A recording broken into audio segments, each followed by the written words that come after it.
Bueno, Buenos días. yo me muteo.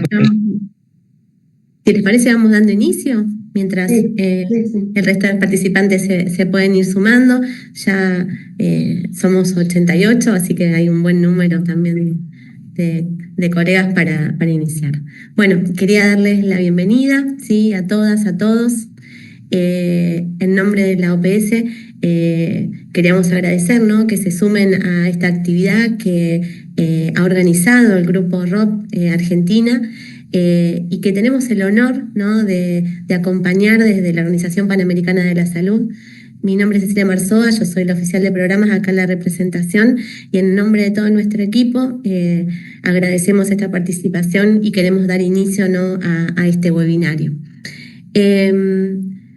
La verdad que acompañar este espacio que reúne a profesionales de distintas disciplinas, de distintos lugares del país, de distintas instituciones, que están comprometidos, ¿no?, con este propósito que tiene que ver con prevenir la discapacidad visual evitable para niñas y niños prematuros.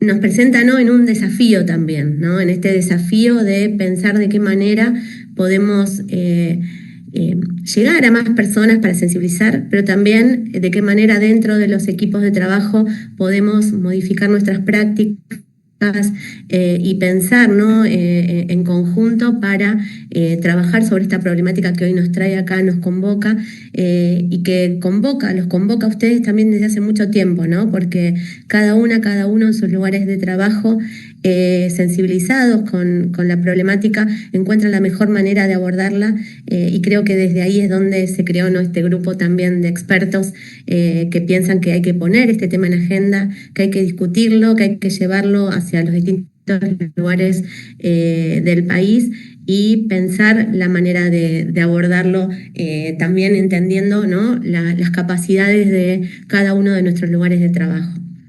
La OPS trabaja desde hace mucho tiempo, ¿sí?, desde hace décadas, junto a los distintos países, los distintos Estados miembros, para fortalecer los sistemas de salud, avanzar, ¿no?, hacia el acceso universal de la salud, y también la cobertura universal. Y promovemos, ¿no?, desde nuestro lugar la creación de espacios integrales de trabajo que puedan abordar todas las problemáticas, ¿no?, que aquejan a la salud de nuestros países, para desarrollar, ¿sí?, poblaciones más sanas y que puedan lograr sus objetivos. En este marco, ¿no?, la prevención de la ceguera evitable constituye una prioridad de salud pública. Y la retinopatía en la prematuridad representa un desafío que también requiere una respuesta integral y sostenida. Sabemos que la retinopatía es hoy una de las principales causas de discapacidad visual, ¿no?, en la infancia en la región, y que también puede prevenirse en la mayoría de los casos con políticas adecuadas, asertivas, con equipos entrenados, con seguimiento oportuno y también con una atención neonatal segura y de calidad. Por eso, espacios como el de hoy son esenciales para fortalecer las capacidades, también promover el intercambio de buenas prácticas, de lecciones aprendidas, ¿sí?, articular los esfuerzos, ¿no?, que cada uno en su lugar desarrolla, realiza y pone, ¿no?, para en los distintos niveles del sistema de salud avanzar hacia este objetivo que es llegar a poblaciones más sanas. El enfoque hoy está centrado en la prevención, en la seguridad del paciente neonatal, en el trabajo interdisciplinario y en la participación activa con familias. Está completamente alineado, ¿no?, con la estrategia regional de la OPS en salud materna, infantil y también en curso de vida. Queremos hacer un especial llamado de atención, ¿no?, y destacar el trabajo sostenido que el Grupo ROP aquí en Argentina y los profesionales que lo conforman, ¿sí?, desde hace muchos años, ¿no?, impulsando políticas, protocolos, acciones concretas para reducir la incidencia de la retinopatía de la prematuridad en el país. El labor que vienen desarrollando demuestra el compromiso, ¿sí?, pero también demuestra que cuando se combina, ¿no?, la evidencia científica, los saberes de cada uno, ¿sí?, el trabajo colaborativo, los resultados se traducen en vidas con mejores oportunidades y derechos garantizados. Quería agradecer especialmente a los disertantes que hoy nos van a acompañar, ¿sí?, por compartir su experiencia, el conocimiento, y también a cada uno y cada uno de ustedes, ¿sí? Ya hay más de 120 personas conectadas, y esta conexión, ¿no?, en la red también demuestra una conexión en avanzar, ¿no?, en pensar que un futuro diferente sí puede haber para cada una de estas niñas y niños, para tener, ¿no?, esta salud que desde la OPS y desde el grupo de retinopatía y desde cada uno de nosotros en nuestros lugares de trabajo pensamos, ¿sí?, que debe ser garantizada. Así que solo agradecerles, ¿sí?, y desearles una excelente jornada de intercambio, de aprendizaje, y también pensar, ¿no?, este espacio como un motor para ¿no?, desde otros lugares pensar otros temas que nos gustaría seguir priorizando, ¿no?, en estos espacios formativos y colaborativos a futuro. Así que bueno, buena jornada y gracias. Muchas gracias, Cecilia. Gracias. Bueno, a ver.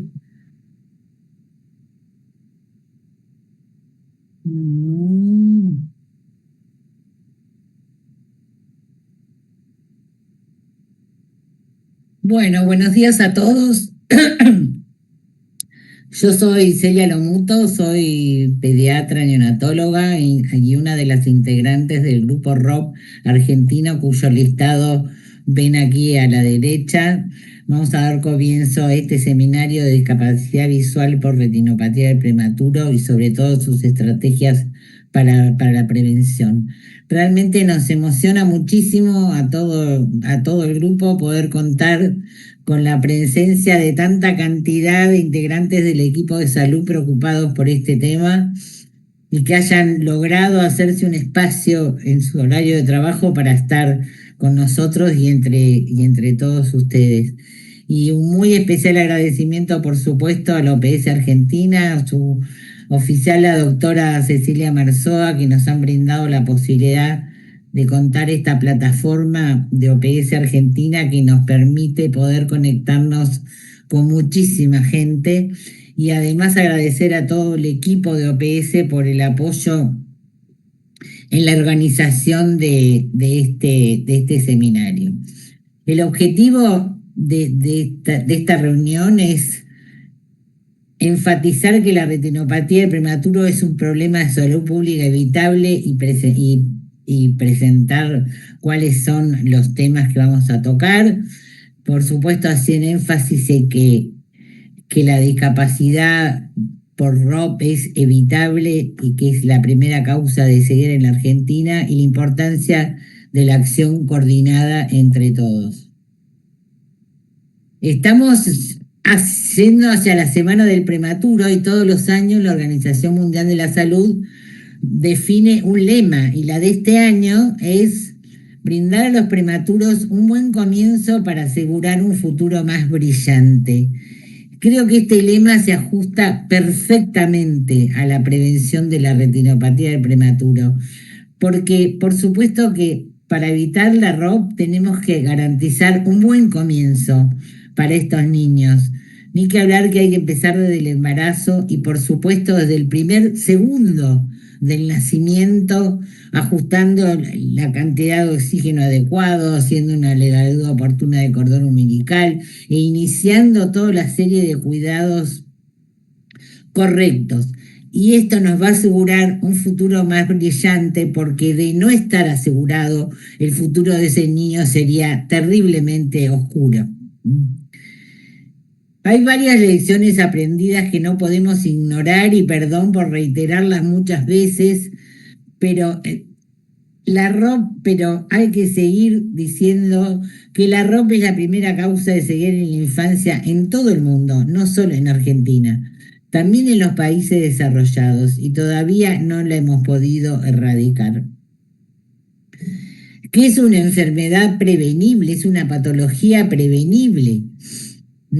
y que es terrible pensar que si dejamos de hacer algunas acciones, estos niños podrían llegar a transformarse en niños ciegos, o sea que les estamos sacrificando toda su vida por no haber realizado acciones que sabemos que son las correctas.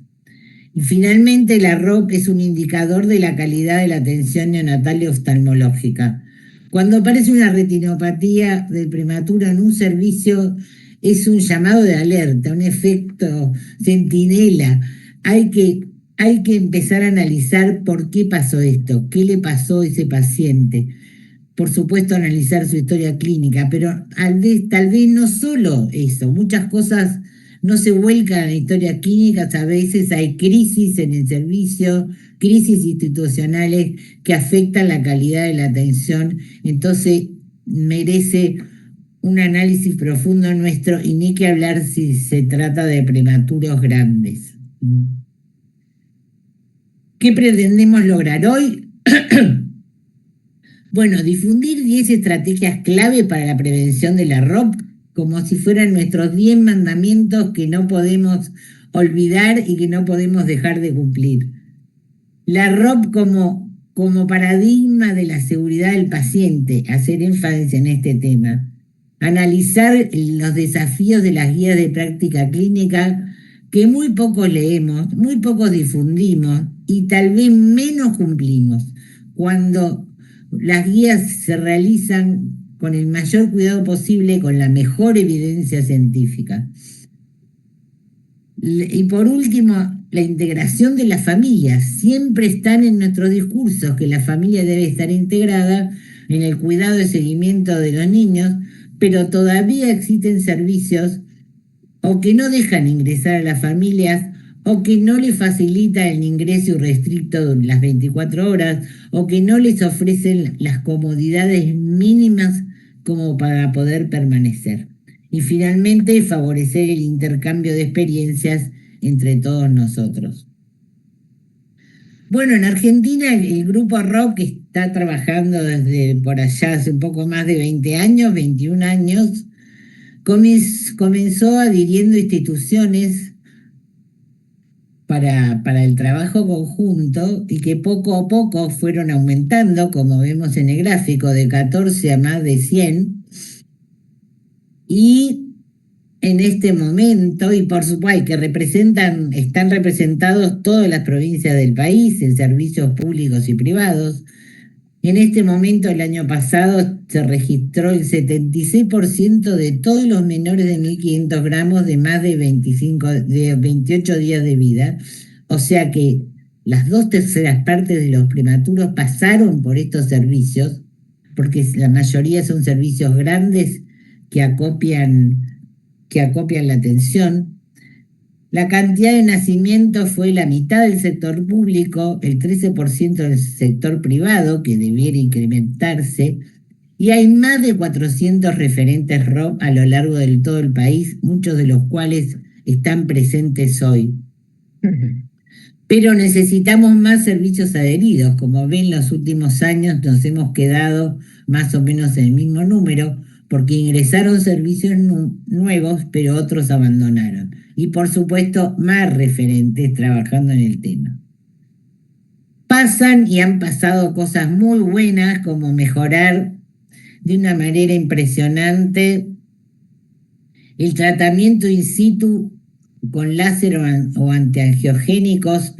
Al principio era de la mitad de los niños se podían tratar localmente y el resto había que derivarlos a veces a 3.000 kilómetros.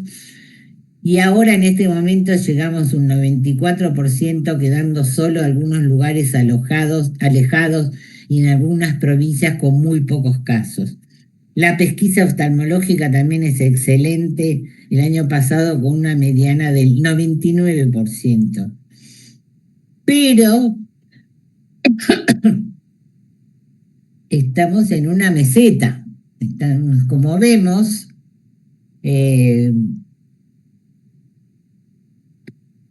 la línea superior del gráfico muestra el porcentaje de prematuros menores de 1.500 gramos que tuvieron algún grado de ROP y como vemos se mantiene alrededor del 30%, sin cambios estos últimos años. Y algo parecido sucede con la necesidad de tratamiento. Estos son los niños, la niña inferior, los prematuros menores de 1.500 gramos que requirieron tratamiento con láser o antiangiogénico, o ambos. O sea que esto nos tiene que hacer pensar qué nos está sucediendo. Es verdad que acá a lo largo de estos 5 años pasaron muchas cosas. Hubo una pandemia que duró 2 años, que hizo aumentar estos indicadores. Post pandemia mejoró un poco, pero no totalmente. Hemos tenido crisis económicas muy importantes a lo largo de estos años. El Programa Nacional de Retinopatía del Prematuro actualmente y estos últimos años prácticamente no tiene financiación, o sea que seguimos luchando con encuentros virtuales y comunicándonos entre todos. Los referentes ROP son honorarios, por supuesto, todos los integrantes del grupo ROP somos honorarios, pero tratamos de no decaer y bueno, dentro de todo las cifras no han empeorado, pero tampoco mejoraron. Otro ejemplo de lo que nos pasa son los casos inusuales. Este es el porcentaje de casos inusuales en niños tratados de 2004 al 2024. Al principio era terriblemente alto el porcentaje de prematuros grandes. Casi la mitad eran prematuros grandes los que requerían tratamiento, o sea, tenían ROP grave. Esto fue bajando, hasta llegar ahora, de nuevo, pre-pandemia había bajado al 10%, en la pandemia subió, y ahí se quedó. Me fijé cuál era el porcentaje de casos inusuales de este año, del 1 de enero hasta ayer, y es 16%. O sea que como ven, en lo que va de este año, no estamos mejor. Seguimos acá. Es verdad que el año no terminó, faltan registros, pero lo que estamos viendo hasta el momento es que seguimos ahí en las mismas cifras de los últimos años.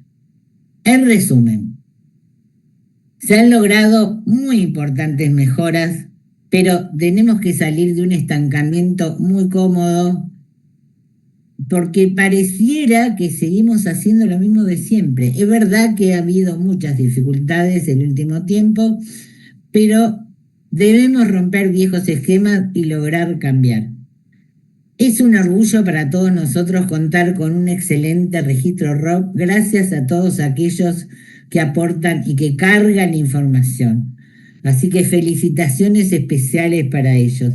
Esto nos permite tener este registro, ver nuestra realidad y tratar de cambiarla de ser necesario, como es lo que estamos viendo ahora. Esperamos que esta reunión aporte nuevas ideas y herramientas y no se vayan, quédense hasta el final. Muchas gracias. Bueno, ahora vamos a continuar con la presentación de los 10 principios básicos para la prevención de ROP a cargo de la doctora Alicia Benítez, que es neonatóloga, integrante también del grupo ROP, y la doctora Gabriela Saiman, oftalmopediatra, también integrante del grupo ROP. Muchas gracias. Bueno, muchas gracias, Cheli. Buen día a todas y todos.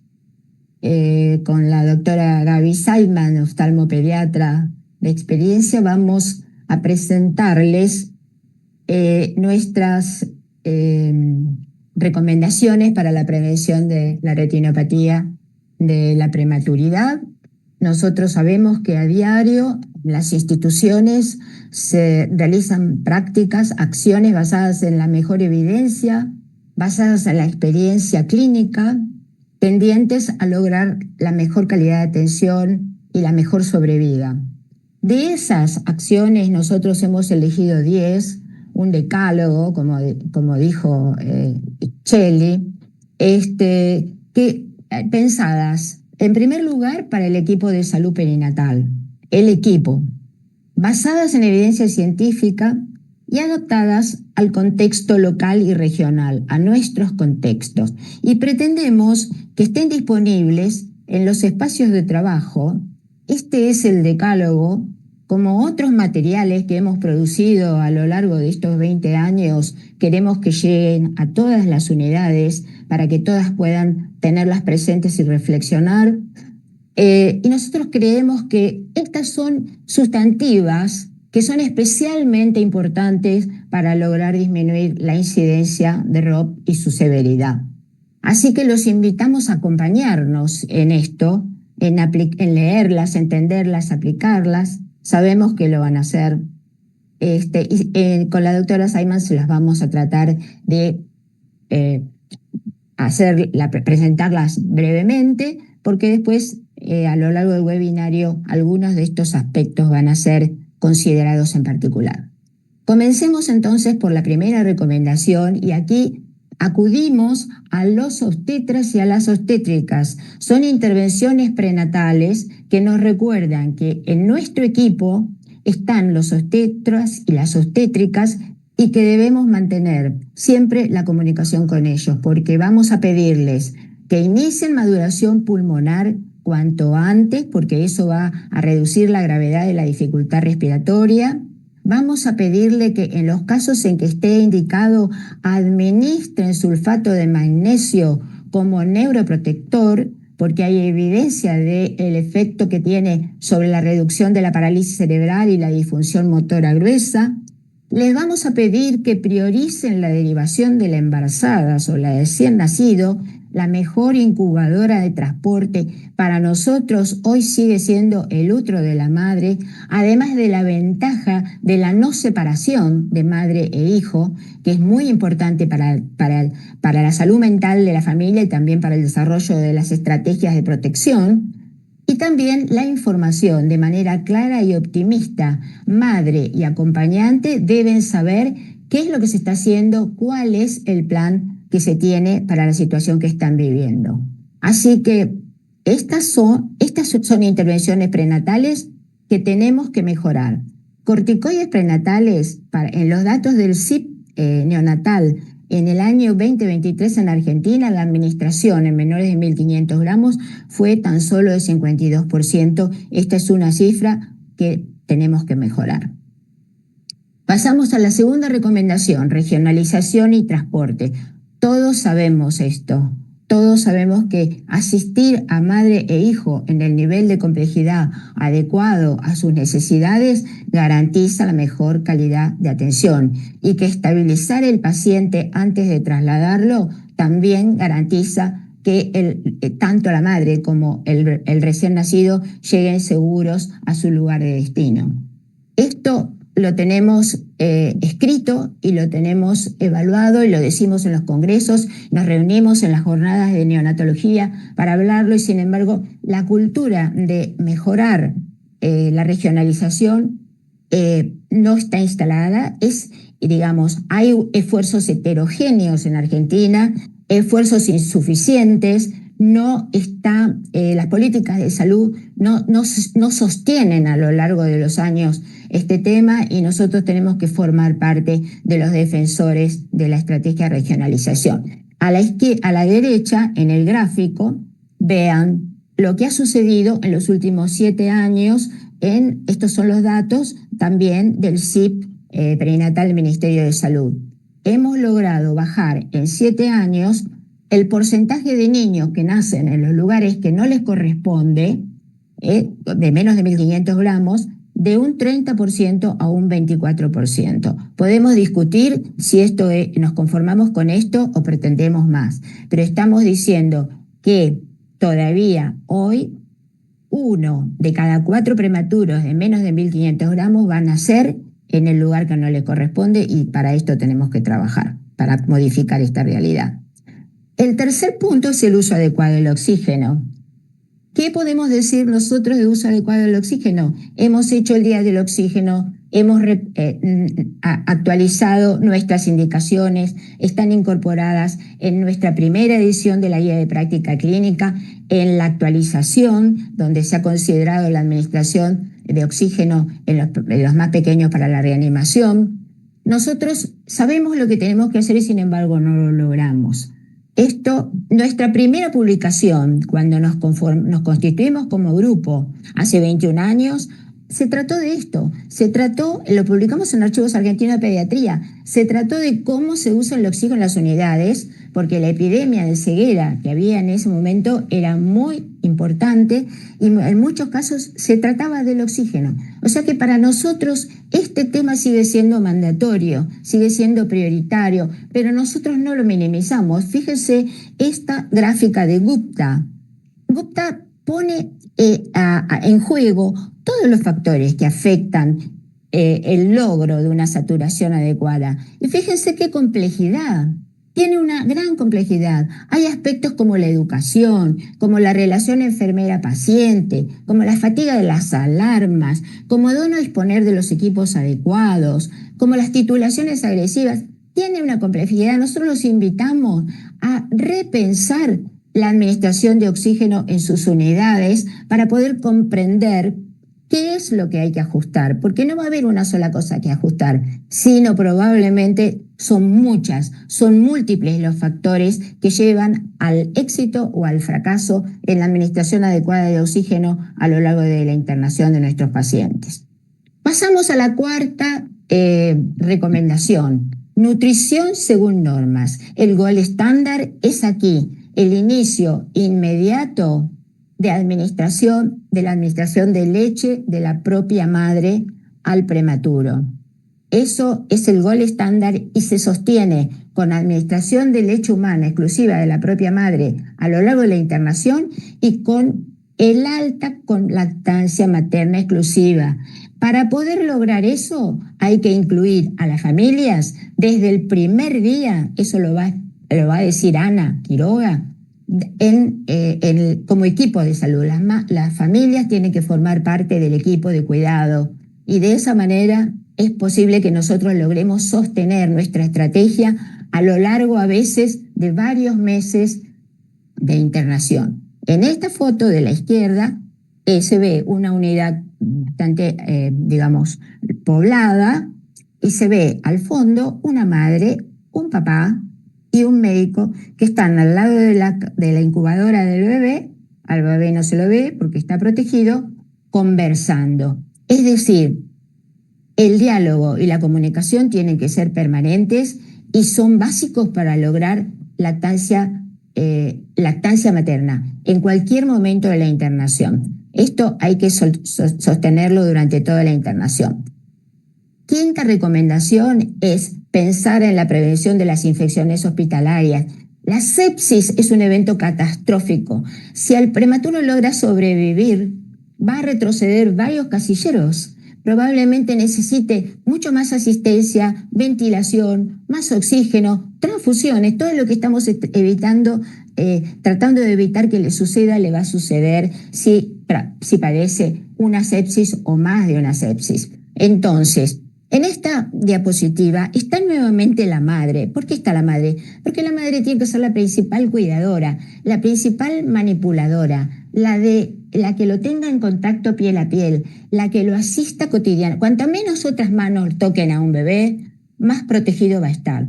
La madre además le va a dar su flora, su propia flora, le va a administrar la leche extraída o directamente succión no nutritiva allá directamente a la succión. Así que uno de los principales factores de protección contra las infecciones es que esté la madre todo el tiempo con su hijo.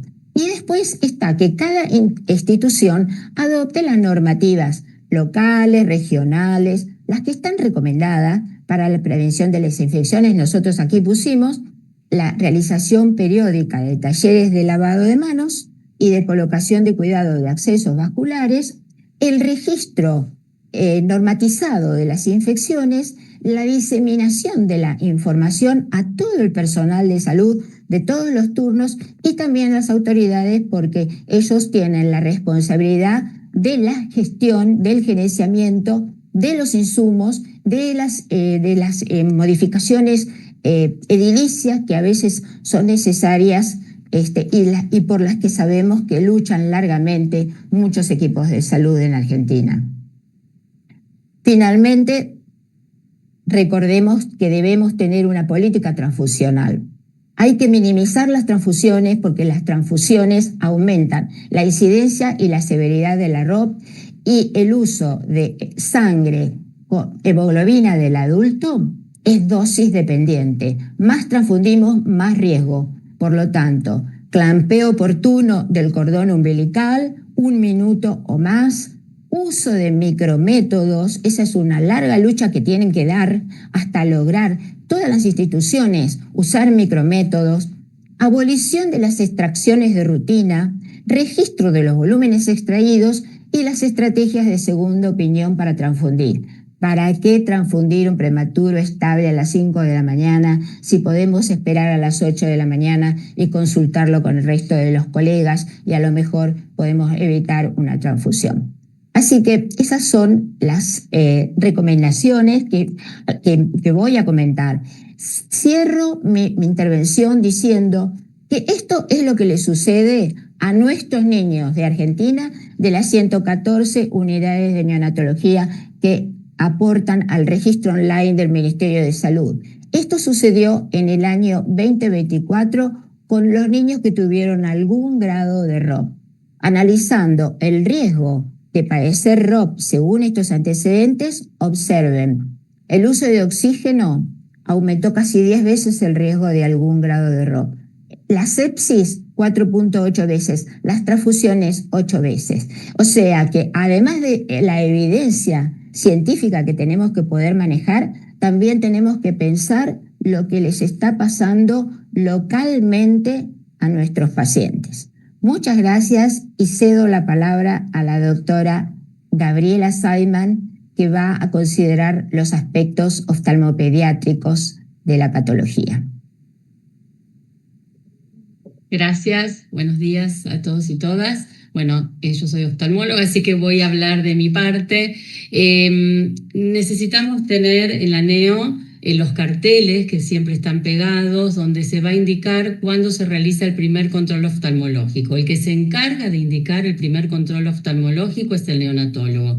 Y después los oftalmólogos, según lo observemos al niño, vamos a indicar si lo vamos a controlar en 1 semana, en 2 semanas o cuando sea. Lo que vamos a necesitar son los elementos, ya sean las lupas, el oftalmoscopio binocular indirecto, las gotas anestésicas, hacerle clic, ahí está, las gotas anestésicas, que el bebé esté dilatado, le vamos a colocar las gotitas anestésicas para colocarle el blefarostato, el indentador escleral que lo usamos como un rotador y el gol estándar para el examen oftalmológico, o sea, el fondo de ojo es el oftalmoscopio binocular indirecto. Siempre es importante que los papás acompañen para poder charlar sobre lo que tiene su bebé. Es fundamental para los neonatólogos y los oftalmólogos nunca otorgar el alta a un prematuro de riesgo sin el primer control oftalmológico ni cursando una ropa activa. La siguiente. Ali, la siguiente. Bueno, es importante contar con una estrategia de pesquisa, ¿sí? Todo oftalmólogo tiene que estar capacitado en pesquisa, en hacer bien el fondo de ojo para poder detectar algún grado de retinopatía. Lo importante también en esto es que hay pocos oftalmólogos capacitados en ROP, entonces tratamos de formar a muchos.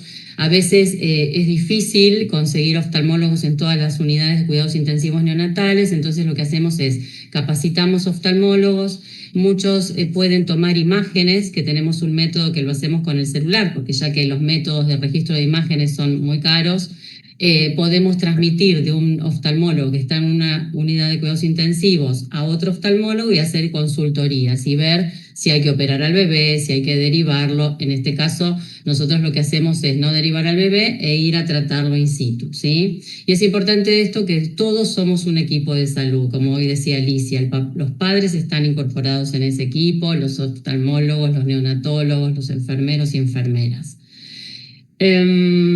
Es importante garantizar esos controles en tiempo y forma, como teníamos la tablita hoy que veían en la primera diapositiva, y es el oftalmólogo en que si detecta un grado grave de ROP que requiere tratamiento, el tratamiento se va a realizar in situ, como decía Alicia. Ya antes se derivaban a los bebés para tratar y eran largas las distancias. Ahora lo que se hace es el tratamiento itinerante, ya sea con láser o Avastin. Y este cuadrito que ven acá abajo es el cuadrito que usamos, es un semáforo de la Sociedad Panamericana de Retinopatía de Prematuro, donde, como yo les decía hoy, que según la tablita, según la edad gestacional del bebé, según la edad corregida, cuando lo revisamos, vamos a indicar si el control es en 2 semanas, si el control es en 1 semana, y fíjense, esa L roja es donde vemos la gravedad, donde son retinopatías que hay que tratarlas urgentes, dentro de las 48 a 72 horas. La otra, ahí está. Y como les decía, si el niño requiere tratamiento, lo ideal es realizarlo en in situ, o sea, en la neo donde se encuentra. Y es muy importante, como yo les decía también, la imagen. Antes le mostrábamos al bebé, a los papás, qué tenía su bebé en la foto de un libro. Ahora el papá acompaña, registramos la imagen, se lo mostramos en tiempo y forma, y eso ha ayudado mucho a la firma de consentimientos. Porque antes los papás dudaban, tendrá, no tendrá, y le mostramos y le explicamos a los padres qué tiene su bebé. Fíjense, en esta diapo a la izquierda van a ver una retinopatía que requiere tratamiento, y en la foto de la derecha van a ver el tratamiento post-láser. Es importante que, la atención, como decía Alicia, está centrada en el paciente y la familia. Es muy importante eso. Lo que les decía del consentimiento, que el consentimiento generalmente se le da un tiempo antes, cuando se diagnostica, para que los papás lo puedan leer, puedan anotar sus dudas, o sea, siempre acompañar a esa familia para la toma de decisiones. Hay protocolos de pseudoanalgesia para realizar los tratamientos, y este es un tema que siempre lo hablamos porque cada hospital, cada neonatología tiene su propio protocolo. Lo ideal es que el bebé esté sedado para poder realizar un tratamiento tranquilo, que no tenga, o sea, que no haya inconvenientes, que el bebé después se despierte, que estén los papás al lado. Es fundamental el acompañamiento en toda su estadía en la unidad de cuidados intensivos neonatales. La otra. Bueno, y es importante porque el bebé no se va de la neo y ya se le da el alta y nunca más. Requiere un seguimiento oftalmológico de por vida. La familia tiene derecho a esa información. Se le entrega un resumen de historia clínica y se lo deriva al consultorio de seguimiento oftalmológico. Si se da de alta y su retina no está todavía completa, no completó la vascularización, vamos a verlo en el consultorio de seguimiento hasta completar su vascularización. Generalmente es hasta la semana 45-47 de edad gestacional corregida, a veces es más también. Y si el bebé tiene una ROP que no requirió tratamiento, los vamos a observar hasta que regresó, o sea, tuvo una regresión espontánea su retinopatía o tuvo una regresión luego del tratamiento. Lo vamos a ver en el consultorio. Cuando el niño tiene 1 año, vamos a hacer los controles de fondo de ojo, esquiascopía, a ver cómo está su visión. Cuando está ya preverbal, le tomamos la agudeza visual con dibujos. Y si el niño requiere algún tratamiento o tuvo tratamiento con láser, por ejemplo, generalmente los chicos tratados con láser tienen mayor incidencia de miopía, entonces ese chico lo vamos a seguir siempre. Puede tener estrabismos, donde hacemos tratamiento para el estrabismo, oclusión, y siempre cuando el bebé es tratado lo derivamos a estimulación visual y temprana, y cumplen un rol muy importante las estimuladoras visuales. Generalmente lo que hacemos es mandar la imagen donde el bebé fue tratado, o sea, si tiene retina periférica, qué zona de la retina, entonces el estimulador va a trabajar sobre esas zonas. Pero bueno, es fundamental entender que un niño prematuro dado de alta de la neo no se va a su casa y ya está. El seguimiento es de por vida. ¿Sí? Eso es muy importante. Importante también para los pediatras que quizás reciben un niño que fue prematuro, para que tengan en cuenta que lo tienen que mandar al oftalmólogo si no está haciendo controles oftalmológicos. La siguiente. Siguiente, bueno.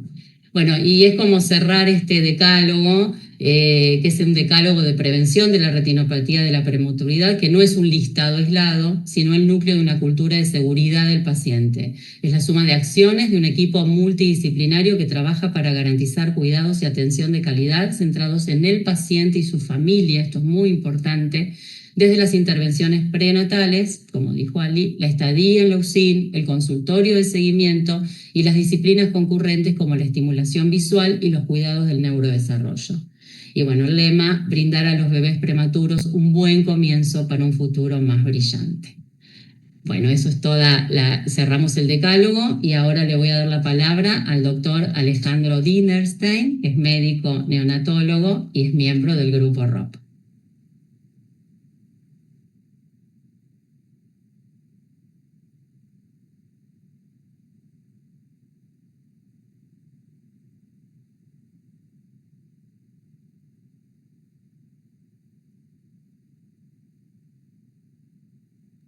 Alejandro, estás muteado.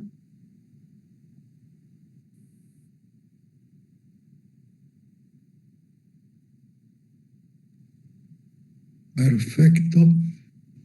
Bueno, voy a hablar de discapacidad visual, de qué podemos hacer para llevar la evidencia a la acción. Como neonatólogos podemos trabajar en los factores postnatales, pero no tenemos... ¿Se está viendo la presentación de Alejandro? Alejandro, tenés que volverla a abrir porque se cerró la presentación. Bueno.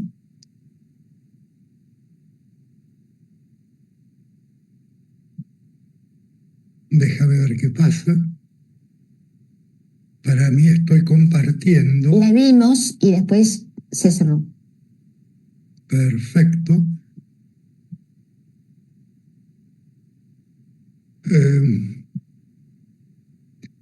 Bueno, entonces vamos a hablar de cómo cerrar la brecha y cómo trabajar de la evidencia a la acción. Perdón, Alejandro, fíjate que abajo tiene para ampliar la pantalla, la presentación para que se vea. Abajo.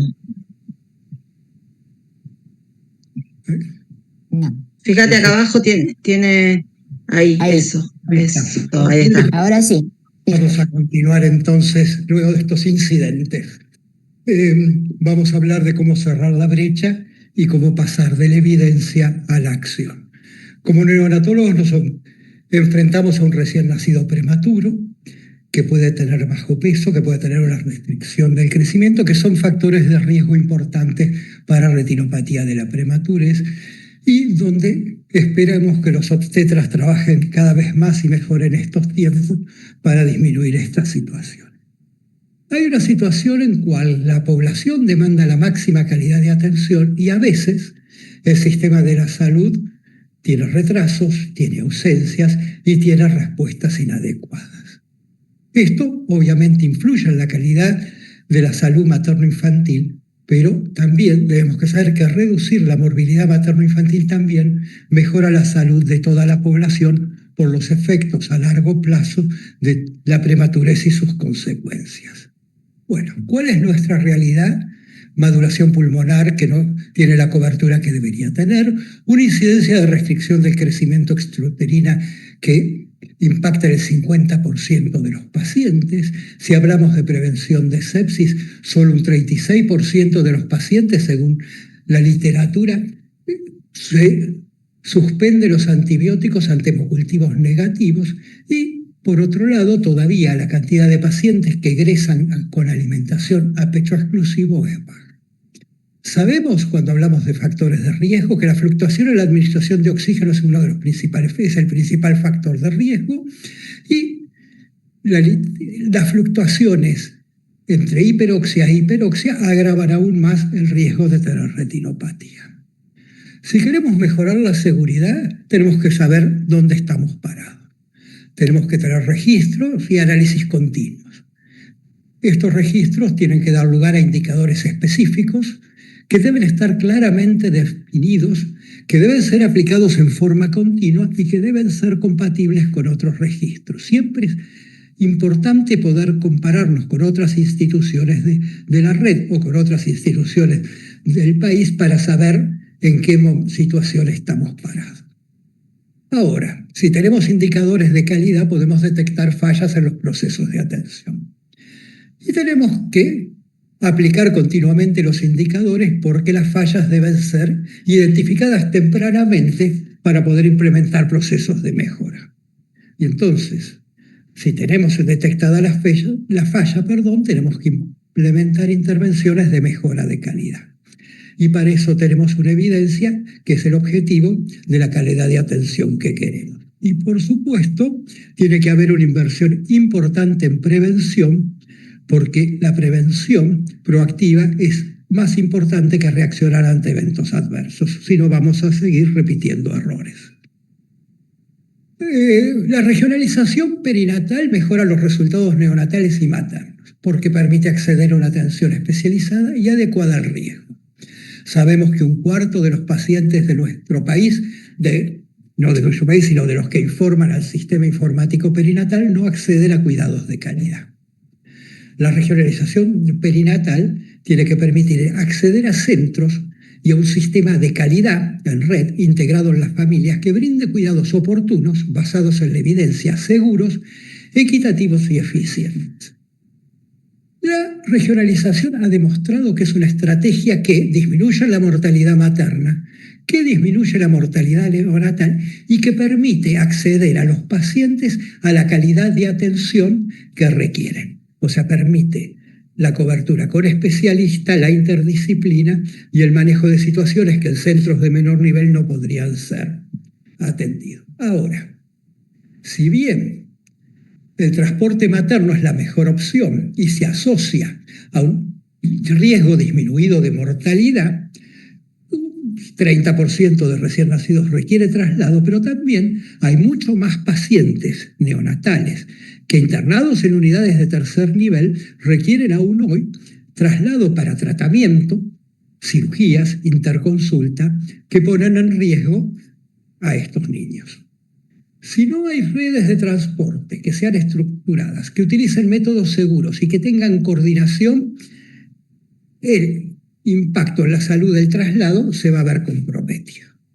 En un metaanálisis reciente que publicó la doctora Beckenbauer hace muy pocos días, que analizó 20.408 traslados, ella quería ver qué información sobre la calidad de los traslados existe en la literatura para implementar procesos de mejora de calidad. Y lo que vio que de los datos de las características demográficas, edad gestacional, peso al nacer, peso al inicio del transporte, había faltante importante de datos, pero sobre las variables fisiológicas son durante el transporte, o sea, saturación de oxígeno, prácticamente no había datos.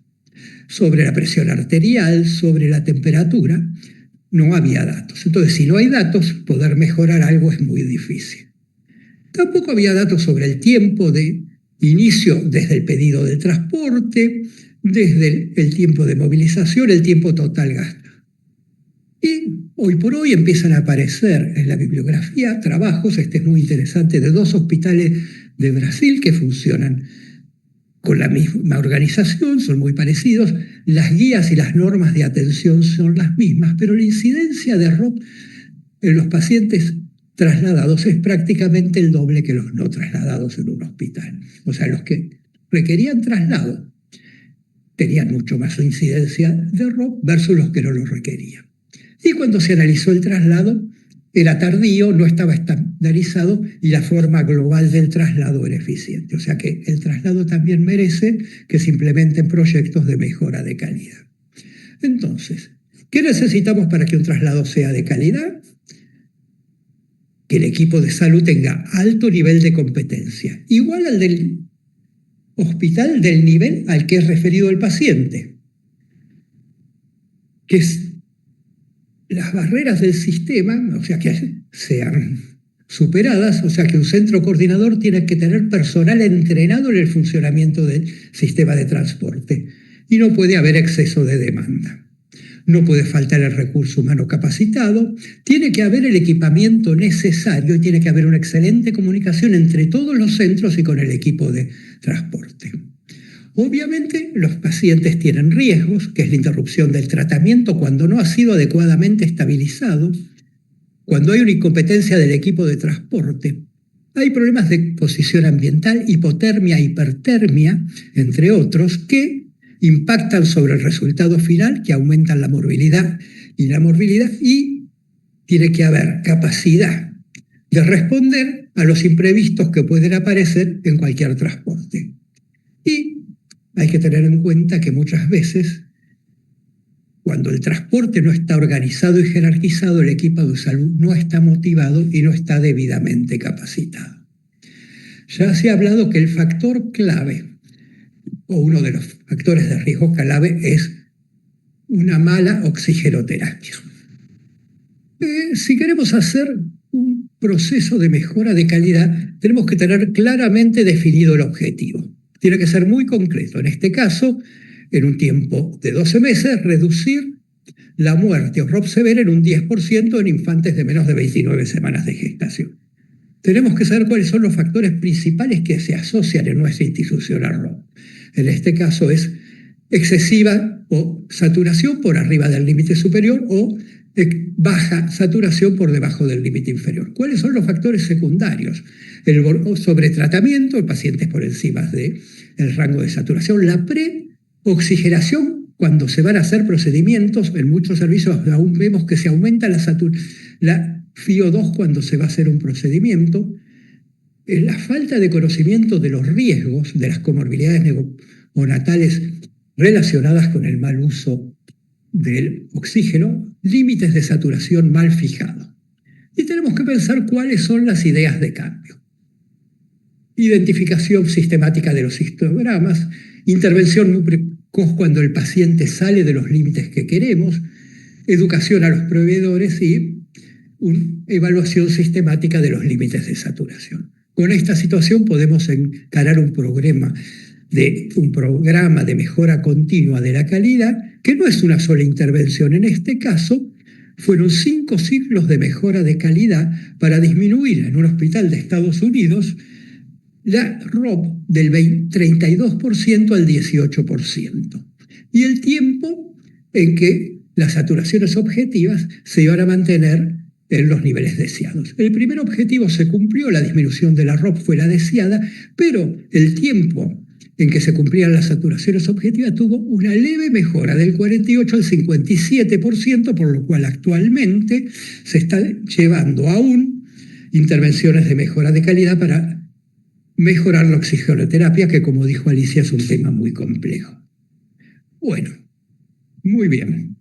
El otro tema es la prevención de ROP. Para lograr que los pacientes egresen de las unidades con leche humana exclusiva, es importante comenzar lo más precozmente posible.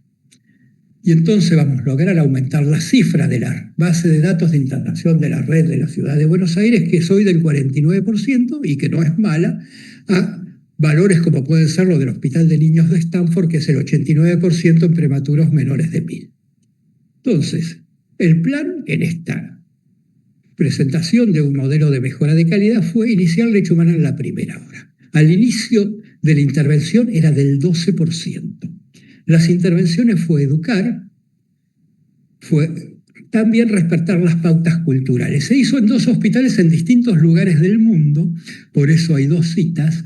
En la India, por ejemplo, respetando las pautas culturales, lo que las madres pedían es que haya menor cantidad de hombres durante el trabajo de parto y parto, o sea, atenderse con personal femenino, y dio resultado. Luego hay que recoger los datos y analizarlos, y con eso, empezando la alimentación con leche humana en la primera hora, aumentándola y llegando al día 7 y al 14 a mejores volúmenes, vamos a poder disminuir la incidencia de ROP. El otro punto clave es la mejora de calidad mediante la reducción de infecciones asociadas a catéteres. En este ejemplo, en una población neonatal, se logró bajar de 6 infecciones relacionadas por catéteres por 1.244 días de catéteres a 6 infecciones por 1.830 días de catéteres. Y pasar de, acá es a 1.6 y pasar de una tasa de 4,82 a 1.09. dentro de las múltiples intervenciones en el cumplimiento de la lista de verificación de la inserción que logró cumplirse en el 100% de los casos. Sin embargo, la adherencia a la técnica correcta de limpieza de la conexión solo logró aumentar levemente, por lo cual se implementó un nuevo ciclo de mejora de calidad que mejoró la adherencia. Una de las tareas fundamentales en la que se empeñó el servicio fue la enseñanza práctica. Abandonar en este tema la enseñanza teórica fuera de la unidad y hacer una enseñanza práctica en el momento de colocación de catéter, en el momento de la limpieza, etcétera, etcétera. Y rondas de control permanente de la calidad de los cuidados. Y esto es importante porque la sepsis se relaciona significativamente con la retinopatía del prematuro. Y cada episodio de sepsis, y lo es raro que los recién nacidos tengan más de un episodio, aumenta el riesgo de retinopatía de la prematurez. Todos sabemos que la hora de oro es una estrategia que mejora la calidad de los cuidados neonatales, pero también disminuye en forma importante la morbilidad. Muchas de las acciones que se postulan que deben comenzar en la primera de hora aumentan la posibilidad de tener una mejor salud visual. Clampeo tardío del cordón, contacto piel a piel, uso racional del oxígeno, nutrición temprana, comenzar con nutrición parenteral y parenteral desde el nacimiento, prevenir la infección, micrométodos en el laboratorio, registro de calidad y comunicación con la familia. Bueno, entonces... Alejandro, un minuto. Perfecto, esta es la última. Entonces, perfecto. La ROP es un evento centinela. No es un problema aislado. Si disminuimos la incidencia de ROP, vamos a mejorar el neurodesarrollo, vamos a prevenir la leucomalacia periventricular, vamos a disminuir la incidencia de la falla de crecimiento postnatal y de la displasia broncopulmonar. Entonces, para terminar, lo único que me resta decir es que la variabilidad en la calidad asistencial es un factor clave que compromete la seguridad del paciente y que el Grupo ROP argentino aporta sistemáticamente a la prevención, al diagnóstico, al tratamiento y la capacitación continua porque considera que estas son herramientas claves para mejorar la calidad de la atención. Muchas gracias y ahora le doy la palabra al doctor Ernesto Aldas, que es médico neonatólogo y va a continuar con su exposición en este webinario.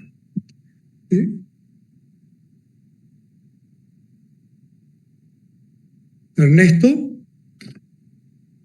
Ahí estamos. Vamos a ver si logramos solucionar algunos problemas técnicos. ¿Ahí me ven? Perfecto. ¿Se puede ver? Sí. Se ve muy bien. Ok. Bueno, acá lo que estamos diciendo es que, de la teoría a la práctica, los desafíos y soluciones para implementar guías de práctica clínica. Las guías de práctica clínica creo que son uno de los elementos más trascendentales que tenemos en el desarrollo de nuestra actividad en los diferentes servicios. Si yo le preguntara a la inteligencia artificial, como lo hice hace unos días, la Open Evidence, que hay tantas inteligencias artificiales en movimiento en este momento, demasiada me parece, ¿qué son las guías de práctica clínica? Nos dirá que son enunciados desarrollados para ayudar a los profesionales de la salud a tomar decisiones en circunstancias clínicas específicas. Estas guías se basan en revisiones sistemáticas. Yo creo que este es el punto clave que tenemos que tener atención. Son revisiones sistemáticas, hay mucha evidencia, hay evaluación de los beneficios y por supuesto de los problemas que pueden llegar a tener. Hace 10 años, nos propusimos hacer esta guía de práctica clínica para la prevención y el diagnóstico y tratamiento de la retinopatía de la prematuridad. Y le pedimos a un grupo de metodólogos dirigidos por María Eugenia Sandi de la Universidad Nacional del Sur, junto con nuestro grupo y con Mario De Luca de la Ciudad de Buenos Aires, para que nos orientara y nos hicieran estas guías de práctica clínica, que costó mucho tiempo hacerlas, porque es un trabajo arduo, es un trabajo realmente difícil de hacer, pero realmente el resultado es muy positivo. Fue aprobada e incorporada al Programa Nacional de Garantía de Calidad de la Atención Médica mediante resolución ministerial y bueno, fue incorporada en el ministerio. Así fue como que obtuvimos en papel, en ese momento tuvimos la posibilidad de tener la guía en papel y llevarla a todo el país, dársela a todos los referentes en las distintas jornadas de capacitación que teníamos y que realmente fue una difusión que creíamos en ese momento era la adecuada, dar en mano una guía bastante larga, bastante difícil un poco de leerla en forma sencilla en todo el país. Pasaron los años, pasaron 6 años y vimos que había que hacer una actualización de esta guía. Y en el año 2021, con el mismo grupo que desarrolló las primeras guías, pues pudimos hacer una actualización, no de toda la guía, pero sí de 3 puntos fundamentales en la prevención, en diagnóstico y en tratamiento. Tomamos para hacer esta actualización. Fundamentalmente en la prevención manejamos el oxígeno, en diagnósticos las imágenes y en tratamiento la administración de antiangiogénicos. Esta fue una actualización que está en este momento en uso. Pero lo importante es cómo implementar una guía de práctica clínica. Si yo pienso que al hacerla, al publicarla, al difundirla, ¿es suficiente? No, me equivoco. Hay que saber implementar una guía de práctica clínica. Y para eso necesitamos vencer barreras. Hay que vencer barreras de las cuales, bueno, muchas de ellas están en el personal sanitario. Es decir, el personal sanitario debe estar bien, fundamentalmente debe ser suficiente. Esto, bueno, todos sabemos los que estamos en este webinario que el personal sanitario en muchas de las unidades, fundamentalmente de enfermería, no es suficiente. Entonces, es muy difícil que se ponga en práctica una guía de práctica clínica cuando a una enfermera está atendiendo a 5, 6, 7 pacientes graves que están recibiendo oxígeno y está solita. Es decir, es muy difícil poder controlar todo eso. Pero bueno, justamente es lo que siempre hemos luchado y creo que todos coincidimos en aumentar el número fundamentalmente de enfermeras. Ahora también decimos de neonatólogos. Antes era una pregunta que no la teníamos, ahora lo estamos haciendo también porque están faltando neonatólogos. Que esté capacitado el personal, o sea, yo tengo que capacitar al personal, saber que este personal sabe lo que está haciendo, sabe cómo está implementando estas recomendaciones que están dentro de esta guía de práctica clínica. Es decir, tiene que estar capacitado, tiene que saber hacerlo. Y fundamentalmente tiene que estar motivado. Yo lo tengo que motivar. Los líderes de las distintas unidades tienen que motivar al personal para que se cumplan las recomendaciones, para que se cumplan estas guías de práctica clínica. Y también estar informado. ¿Cuántos de ustedes, y esto realmente me hago una pregunta, ¿no? ¿Cuántos de los que trabajan en los servicios de neonatología conocen la realidad de los casos de retinopatía del prematuro que tienen en la unidad? Es decir, a lo mejor saben los que son tratados, pero no conocen a veces el número concreto y sobre todo la evolución que tienen en su servicio los distintos casos de retinopatía de la prematuridad. Así que yo creo que esta información hay que brindársela al personal de salud para que de esa manera, bueno, podamos estar más conscientes de lo que estamos haciendo y de lo que estamos previniendo. Además del factor personal, es institucional. Así, yo creo que acá es quizás a lo mejor la mayor barrera que tenemos, ¿no? Es decir, cómo vencer una barrera cuando los recursos son insuficientes. Es decir, si yo no tengo los recursos suficientes para tratar un recién nacido menor de 1.500 gramos, por favor, no lo tratemos ahí. Derivémoslo. Y si lo podemos derivar con la madre, mucho mejor. Antes del nacimiento, como decían anteriormente, ¿no es cierto? Creo que ese es el punto clave. Si no tengo recursos, si no estoy capacitado institucionalmente, no me tengo que meter en esto, tengo que pensar qué es lo mejor para ese recién nacido y para su familia, que es lo que va a tener que vivir el resto de su vida.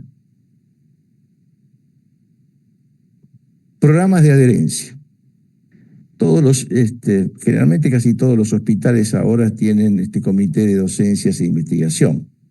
Bueno, todo comité de docencia e investigación tiene que conocer lo que es una guía de práctica clínica. Recuerde que la guía de práctica clínica para la prevención, diagnóstico y tratamiento de ROP es una de las primeras guías en pediatría que existieron en nuestro país. Es decir, realmente fue un hecho muy importante el que se pudo hacer. Esas guías tienen que estar dentro de un programa de docencia, dentro de un programa de seguimiento dentro de la institución. O sea, el comité tiene que saber que esa guía está en práctica y, por supuesto, también compartirla, discutirla y mejorarla dentro de sus posibilidades. Para todo esto necesitamos un liderazgo efectivo. El liderazgo es fundamental. Y no digo liderazgo porque sea el jefe el líder. Generalmente los jefes no son líderes, son buenos gestores, hacen una buena gestión, pero los líderes son los que están dentro de la unidad, los que manejan los recién nacidos, los que están controlando cómo es la saturación del oxígeno en los pases de sala, si las alarmas están bien colocadas, si están en funcionamiento, si no están apagadas. Ese es el liderazgo, ese es el liderazgo efectivo. Y no solamente del médico, de la enfermera líder del servicio, líder de la unidad, la que tiene que justamente decir, acá estamos haciendo las cosas mal, o acá estamos haciendo las cosas bien, y tenemos que seguir controlándolas. Hacer las cosas bien cuesta mucho. Hacerlas mal lo hacemos rápidamente. Rápidamente borramos y tiramos todo lo que sabemos, lo que no hay que hacer. Así que bueno, eso es un poco perdón.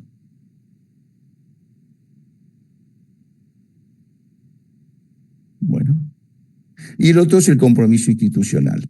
El compromiso institucional hace que el director del hospital, la gente que está a cargo del manejo del hospital, tiene que saber que esta guía hay que ponerla en práctica o se está poniendo en práctica. Las propuestas para mejorar, bueno, es mejorar la calidad y formatos de las guías. Eso es real. Las guías, como decíamos al principio, pueden ser mamotretos de muchas hojas, de 300 hojas, 300 páginas. Esas nos dimos cuenta que no era la mejor forma de difundir una guía. Por eso lo que hicimos fue una versión resumida.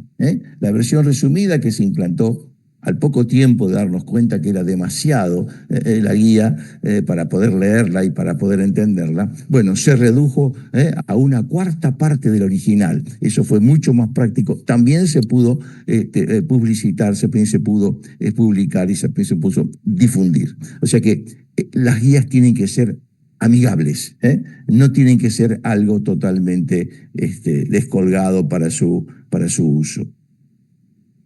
¿Cómo se actualizan las guías? Y bueno, las guías hay que actualizarlas. Nosotros lo hicimos a los 6 años, tal vez a los 5. Más o menos el concepto general es que las guías cada 5 años habría que actualizarlas. En este caso no hicimos todo, como decíamos al principio, como anteriormente, pero sí lo hicimos en forma parcial. Y creo que resultó. Están publicadas en el año 2024 y eso nos lleva a pensar que, bueno, que si ponemos en práctica esta actualización, creo que a los recién nacidos, a sus familias, le va a ir un poco mejor. Estrategias de difusión, lo decíamos anteriormente, pensar que si yo imprimo una guía y se la entrego en mano al personal de salud es suficiente, me equivoqué. Ahí me equivoqué. Me equivoqué porque es absolutamente difícil que esa guía se pueda leer con la asiduidad que uno pretende. Entonces, bueno, obviamente lo que hicimos fue difundirlas en las distintas páginas. Esto fue la primera en el 2015, la grande. Después fue la guía más abreviada, resumida, en el año 2016. Después, en el año 2018, se tradujo al inglés Eso creo que sirvió para una difusión fundamentalmente en Latinoamérica y en el resto del mundo, ¿no? Apareció en los distintos bases de datos justamente de nuestra guía y muchas organizaciones internacionales, incluso la OPS, la tomó como guía, como base para su guía personal, digamos, perteneciente a la organización. Y por último también tenemos la actualización en el año 2024 en las diferentes plataformas. Pero yo creo que si todo esto lo podemos resumir, diríamos que forma un poquito de lo que realmente se pueda, es nuestro objetivo llegar. Es decir, ¿con esto nos conformamos? No, con esto no nos conformamos. Lo que hay que hacer es evaluar sistemáticamente la adherencia a las guías. Es decir, hago la guía, la pongo en práctica. Es decir, ese gap que tenemos es el que realmente creo que no se logra cumplir. ¿Y qué significa adherencia? Es la medida que los profesionales de la salud siguen las recomendaciones. Esta adherencia es un indicador clave de la calidad asistencial. Recuerden que la retinopatía de la prematuridad es un índice de calidad de atención perinatal y neonatal, y que mejora los resultados de la salud del paciente y optimizando sus resultados. Hace muchos años, más de 20, apareció este trabajo que me pareció interesante en su momento leerlo, porque me pareció un trabajo viejo, donde decía, bueno, justamente, ¿qué pasaba desde la investigación a la práctica? Y Perdidos en Tokio, nos lleva a pensar que hay algunas cosas que no se siguen muy bien. Y como podemos decir en este artículo, existe una importante brecha entre el descubrimiento científico y su aplicación en la atención al paciente, sugiriendo que ese gap se está ampliando, o sea que esa brecha se está ampliando. Es decir, si yo no pongo en práctica lo que está escrito, lo que dice la evidencia científica, lo que demostraron, no lo pongo en práctica, las cosas no van a funcionar bien.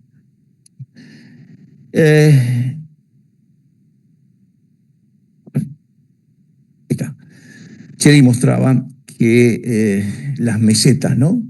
Las mesetas que hemos tenido prácticamente desde el año 2008 en el número de retinopatías, que a un lado retinopatía en menores de 1.500 gramos, y los que han sido tratados.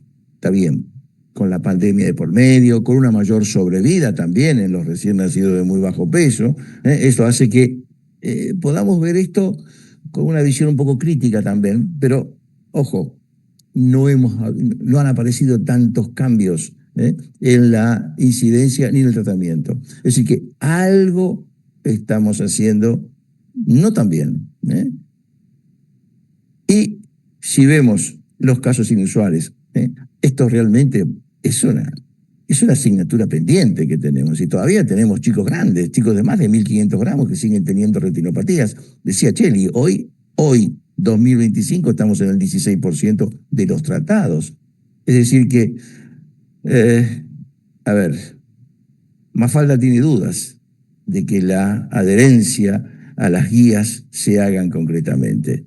Yo también. Bueno, este es nuestro Facebook, Instagram y blog. Si nos quieren encontrar, ahí estamos, ansiosos de escucharlos. Le doy la palabra a Ana Quiroga. Es una experta, tengo que decirlo con mucho cariño y con mucha fuerza, experta en enfermería neonatal. Ana, tu tiempo.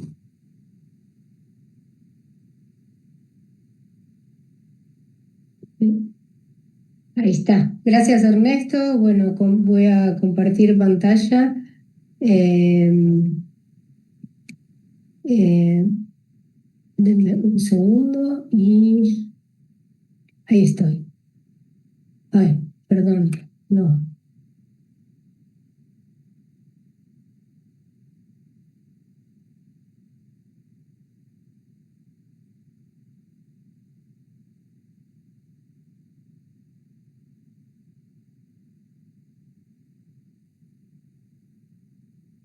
Bueno, muy bien. Gracias Ernesto, gracias a todos por las presentaciones que fueron impecables. Y quiero saludar también, creo que hay en este momento conectados con nosotros más de 160 personas, así que agradecemos un montón esta compañía que nos hace tan bien. Y bueno, va en esta diapositiva el color violeta como homenaje a la semana que estamos hablando de la prematuridad. Y como digo, más que un homenaje es dar visibilidad a todo el camino enorme y complejo que transitan los recién nacidos prematuros y las familias de estos niños. Y nosotros consideramos en esto la familia como una aliada fundamental en el cuidado de la salud visual como en el resto de los cuidados. Yo quiero dejar como mensaje que es imposible entender en el 2025 que haya unidades de neonatología que todavía no sean de puertas abiertas, que no tengan implementada la filosofía de cuidado centrado en la familia.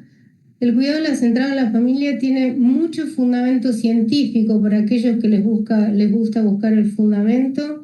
Primero porque fomenta el apego y la formación del vínculo, que es neuroprotector porque el COPAP es la estrategia neuroprotectora por excelencia, porque es un derecho y porque además las familias aportan seguridad al sistema. Cuando las familias están presentes nos ayuda mucho a que nuestro cuidado sea de calidad.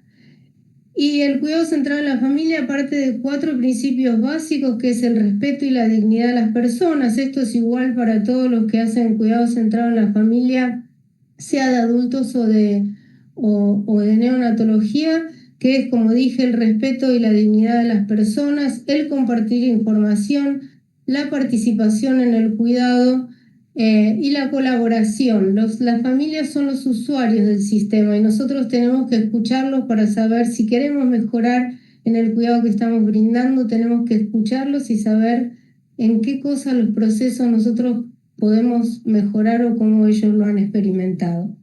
En cuanto a 2 de los principios básicos, que es compartir información y participación en el cuidado, en el primero de compartir información, me parece que es importante entender cómo están las familias que llegan a la unidad de cuidado neonatal que han tenido un hijo prematuro, que están en shock obviamente por las condiciones fisiológicas y psicológicas que tiene su hijo, porque internar a un hijo en el nacimiento es una interferencia enorme en la transición que pueden hacer a la maternidad, paternidad o a lo que sea que tienen que transitar para cuidar a ese niño según la conformación familiar que haya, porque carecen o sienten que tienen una pérdida enorme de poder de decisión estando estresados y vulnerables, porque este nacimiento y la internación en cuidado intensivo es una experiencia traumática y ellos pueden sufrir o desarrollar estrés postraumático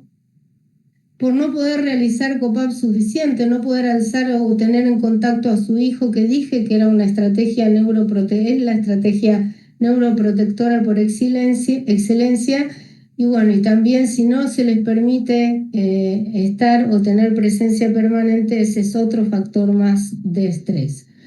Hay que brindarles soporte emocional digamos, que puedan transitar mejor esto, y este sentido de impotencia y no ser capaz alteran el rol, tienen mucha ansiedad, depresión, frustración o culpa y enojo también.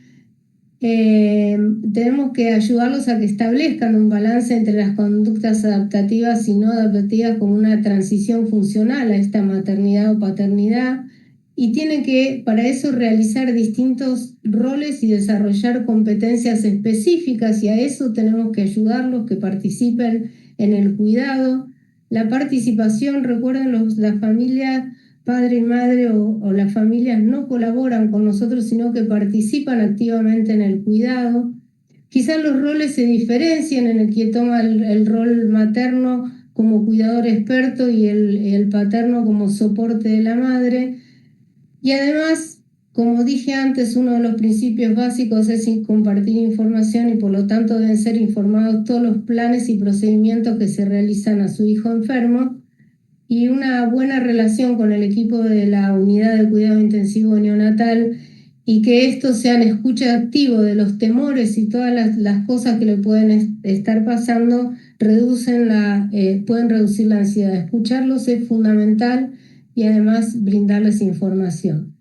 La comunicación de mala calidad, sin lugar a dudas, que causa frustración y satisfacción, es una amenaza para la atención de alta calidad, y muchas publicaciones mostraron que muchos padres no están del todo satisfechos con la calidad y la cantidad de información que se les brinda, y siempre las familias valoran que la comunicación sea esperanzadora, proactiva y especialmente al comienzo de la estadía de su hijo.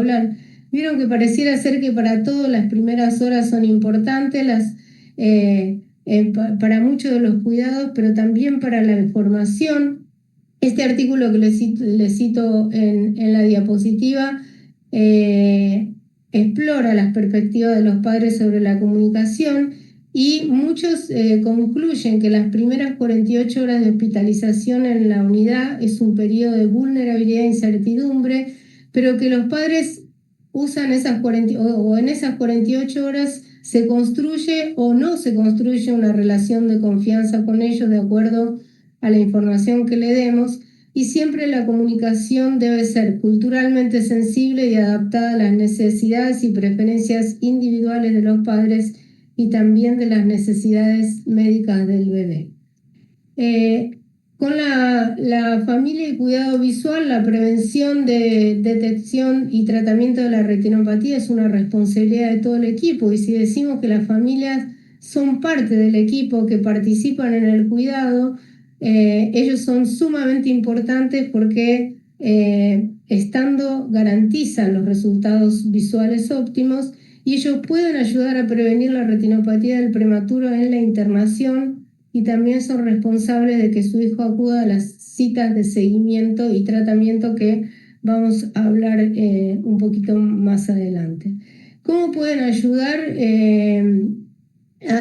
a la prevención? Bueno, estar presentes y fomentar conducta de apego desde el inicio, realizar COPAP como estrategia de neuroprotección. Cuando un niño está estresado o desorganizado, consume más oxígeno, y ya hablamos de la relación del oxígeno con la retinopatía. El COPAP los calma, los desestresa y además los permite recuperarse de situaciones, ¿no?, de dolor que hayan tenido que pasar que son indispensables para su cuidado.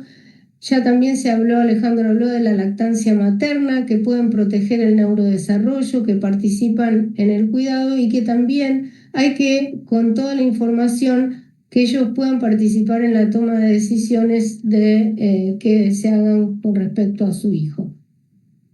La información de los padres sobre la ropa, y lo pongo así como en un círculo porque ¿quién da la información? Lo ideal es que esté todo el equipo, no que sea como una cosa eventual que el oftalmólogo llega y le da que participe el neonatólogo también. Creo que el oftalmólogo es un especialista, y que por lo tanto el que sigue transversalmente horizontalmente al recién nacido es el neonatólogo, el equipo neonatal, y parte del equipo son los especialistas y el oftalmólogo. El oftalmólogo da la información específica. ¿En qué pacientes? Bueno, los pacientes, ¿no?, que sean de riesgo, en los que vamos a hacer pesquisa en el momento. Hay que elegir el momento, ¿no?, y ver cómo se lo damos, porque por ahí toda la información de golpe a lo mejor es mucho, y hay que ver el momento oportuno que le toque, el momento de la pesquisa. Se habla de la prevención, que ya dijimos un poco, cómo se hace el diagnóstico con la pesquisa y las posibilidades de tratamiento, y también qué pueden hacer ellos durante la internación para la prevención y fundamentalmente estar y los cuidados de cuidado que ellos pueden hacer. Los aspectos que se deben comunicar es qué es la retinopatía y por qué se produce, con qué frecuencia se presenta, cómo se detecta la retinopatía del prematuro, qué es la pesquisa y por qué es tan importante que sean pesquisados, qué esperar durante y después de un examen de la vista o de la visión, si su hijo va a necesitar o no tratamiento, que va a estar condicionada a los hallazgos que haya en la pesquisa. Gabriela dijo muy bien que mostrándole las imágenes los padres pueden entender de qué se trata esta patología y por qué es necesario este examen y dónde encontrar más información. Si es procedente, darles sitios web donde puedan profundizar un poquito más esta información. Sobre la pesquisa de Rob, los padres recibieron folleto informativo sobre la predetección, se les pregunta si quieren asistir, se les permite asistir a la pesquisa, el oftalmólogo tiene que avisar a qué hora tiene previsto venir para que puedan los padres estar y acompañar a su hijo durante el procedimiento, decirle que seguramente si ellos están acostumbrados a verlo van a ver las pupilas distintas y que van a estar dilatadas, y cómo proteger después del examen ocular los ojos del bebé de la luz postdilatación, tapando la incubadora o brindándole protección ocular.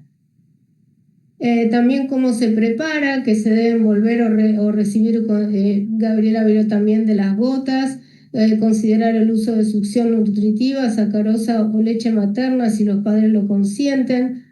Ya hablé sobre la posibilidad de que ellos puedan presenciar el examen, como harían la presencia en cualquier otro examen, y es posible que se necesite ayuda para calmar al bebé y observar y responder a los signos vitales post pesquisa oftalmológica.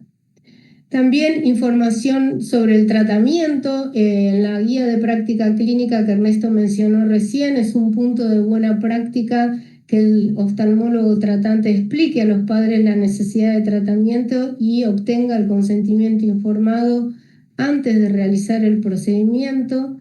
Hay que brindar información que sea adecuada, con sensibilidad a los padres, y es fundamental permitirles, como dije antes, participar en el proceso de toma de decisiones, principalmente en relación con los tratamientos y con el seguimiento ambulatorio posterior. Hay que anticiparse a esto y recalcar, ¿no?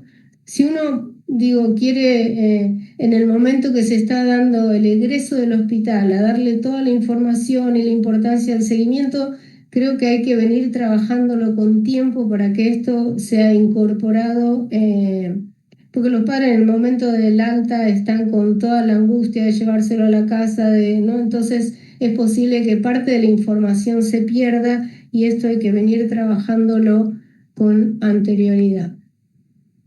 Para la información escrita y el consentimiento informado se deben considerar 3 niveles. Esto está en este cuadernillo del derecho 6, que todavía para mí está súper vigente. Cuando hablábamos del decálogo de los derechos del prematuro, que es el derecho a la prevención de la ceguera por retinopatía, y estos 3 niveles es que para todos los papás de los bebés que serán evaluados, las familias, recalcar que el 90% de las ROP agudas se curan espontáneamente y sin secuela. Para aquellas que podrían llegar a ser graves, enfatizar que es posible tratarlos y que deben considerarlo. Generalmente esta información le llega cuando recién se están tranquilizando por primera vez desde que nació su hijo prematuro. Para los bebés con ROP en estadio final, la familia puede aceptar que el tratamiento no logre detener la ROP, pero nunca van a poder aceptar la falta de interés o los cuidados del personal médico. Y también asegurarse que los niños que son tratados o con retinopatías graves que queden con discapacidad visual de cualquier tipo logre un acceso pronto a los servicios de estimulación temprana. Y en nuestro país, no sé cómo es el resto, creo que hay gente de otros países de Latinoamérica, el acceso al certificado único de discapacidad que les da la posibilidad de recibir asistencia, ¿no? Y un montón de ventaja de ejercicio de sus derechos al tener un niño con discapacidad. Creo que con esto, y para terminar, el seguimiento es sumamente importante. Nosotros hablamos de la adherencia y de los padres que no concurren. Creo que por ahí es lo que dije recién, esto no hay que trabajarlo en el momento que el niño se va de alta, sino hay que venir diciéndole a los padres la importancia de esto. Si se va antes de, ¿no? Si se va sin el alta oftalmológica, es fundamental que se programe la primera cita de seguimiento antes del egreso del hospital. Esto es importantísimo. El equipo neonatal debe disponer de los datos de contacto correctos de la familia, dirección, número de teléfono. 2, en lo posible, vieron que las familias cambian muy frecuentemente de número de teléfono, entonces si me quedo con uno solo, es posible que no lo encuentre. La dirección y poder recordarles con anticipación la próxima cita y contactar con ellos de inmediato si no acuden al cribado o al tratamiento, a la pesquisa o al tratamiento. Así que para terminar, o como conclusión, creo que el manejo correcto de la información, pero el correcto es no digamos, además de darle toda la información de su hijo que les pertenece, es hacerlo en el momento adecuado, con mensajes que sean claros, sencillos, oportunos. La oportunidad de los mensajes es importantísima. Y esto debe ser durante toda la internación y no solo al momento de hablarles de la retinopatía. Creo que es crucial las primeras 48 horas para la construcción de una relación de confianza. Cuando el oftalmólogo habla con la familia, es ideal que estén presentes el neonatólogo y la enfermera que más conozca o el enfermero que más conozca a este niño. Permitirles presenciar la pesquisa y es fundamental además que tengan y entiendan el texto del consentimiento informado antes de firmarlo. Así que creo que con eso espero haber podido compartir esto. Igual que todos, presentamos todos los lugares donde se pueden comunicar con nosotros y le doy la palabra ahora a Celeste Mancilla, que va a hacer como un resumen y conclusiones de lo hablado. Ella es oftalmóloga, perteneciente también, oftalmopediatra, perteneciente también al grupo ROP. Bueno, muchas gracias, Ana, por la presentación, y voy a ser muy breve porque ya tuvimos unas hermosas disertaciones en las que se dijo todo lo importante que uno debía decir. ¿Están viendo mi...? Sí. Esperen que necesito correr esto para poder... Ahí estamos. Sí, perfecto. Perfecto. Bueno, y a modo de conclusión, tenemos que recordar que todos nosotros brindamos cuidados en neonatología y definimos qué va a pasar en el futuro de esta persona. Todo lo que hacemos bien y todo lo que hacemos mal va a repercutir en el futuro de este bebé, que va a ser un adulto con alguna complicación o no, dependiendo de nuestros actos. Y somos todos responsables de lo que pase. Es la enfermera, es el neonatólogo, es el oftalmólogo y también los padres. Todo lo que aparece en las guías de práctica clínica debe ser comunicado a los padres, a los que no forman parte habitual y que no tienen por qué saberlo, para poder ir ayudando a que el desarrollo de este bebé sea dentro de las mejores condiciones posibles. Tenemos las guías, tenemos el decálogo que nos recuerdan cuáles son los pasos más importantes que tenemos que seguir. No son órdenes a seguir, son sugerencias a adaptar cada uno en su neonatología de la mejor manera posible con las herramientas que tenemos para tener el mejor resultado posible. Y también recordar que los registros adecuados nos ayudan a evaluar los fallos en los procesos. Y cuando nosotros vemos dónde falla el proceso, podemos mejorar la calidad de atención. No es una acusación, vos hiciste esto mal. No, es acá nos estamos equivocando. Tenemos que cambiar por qué esto nos pasa de esta manera. Si no tenemos registros, no sabemos dónde está el fallo. Y las cosas pasan porque tenían que pasar. Si hacemos registros, tenemos la posibilidad de decir, che, nos está fallando esto, ¿qué es lo que pasa? A ver, ¿dónde está? Y si encontramos esa falla, probablemente mejoremos el resultado final de cada bebé.